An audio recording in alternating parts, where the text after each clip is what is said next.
बिस्मिल्लाहिर्रहमानिर्रहीम। अस्सलाम वालेकुम। वे कैसे हैं? उम्मीद है इंशाल्लाह सब खैरियत से होंगे। और आज मैं एक आप लोगों को डिज़ाइन बताने लगी कि पहले सूट की पाइपिंग ऐसे दुपट्टे को लगी हुई थी, इसी तरह दुपट्टे को, और इसी तरह दामन को लगी थी, इसी तरह आस्तीन में थी।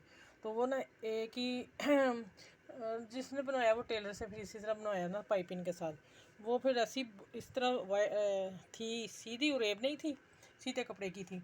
तो वो मैंने शेयरिंग इसलिए करना है कि अगर आप लोगों के पास है, आपकी भी ऐसे सूट मतलब कि पड़े हों और आप उसको पहन नहीं रहे हो कि अच्छा नहीं लग रहा या क्या ख़राब हो गया, नहीं, आप फिर इसको उधेड़ा। तो हमारी काम वाली फिर उसने ये सारा उधेड़ के और फिर हमने इसको पाइपिंग जो है फिर सीधी लगाई उसी पाइपिंग की। ये देखें, आप लोगों को शायद नज़र आ रहा होगा, ये हाफ थी पाइपिंग, ऐसे डबल एक ही स्लाइस लगाई हुई थी इतनी। ये फिर प्रेस की और फिर मैंने इस तरह लगाई, ठीक। और ये फिर गले की भी बड़ी ख़राब हुई थी, उसको भी सारा सही करके फिर दोबारा रिपेयर किया। और देखिए अब माशाल्लाह सूट खूबसूरत लग रहा है, प्यारा लग रहा है, अच्छा और कलरफुल के साथ। ये दुपट्टा वाला सही किया, ये वाला ये दुपट्टा है, ठीक हो गया।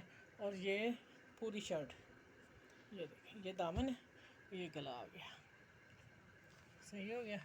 चलें, इस तरह अगर आप लोगों के पास हो तो आप उसको ठीक कर सकते हैं, ठीक है। इसलिए मैंने शेयरिंग ये वीडियो की है और आप लोगों के बहुत फ़ायदे के लिए, ठीक है। चलें, अपना ख्याल रखिएगा, मेरी वीडियो को लाइक शेयर ज़रूर कीजिएगा, किसी और का भी भला हो जाए।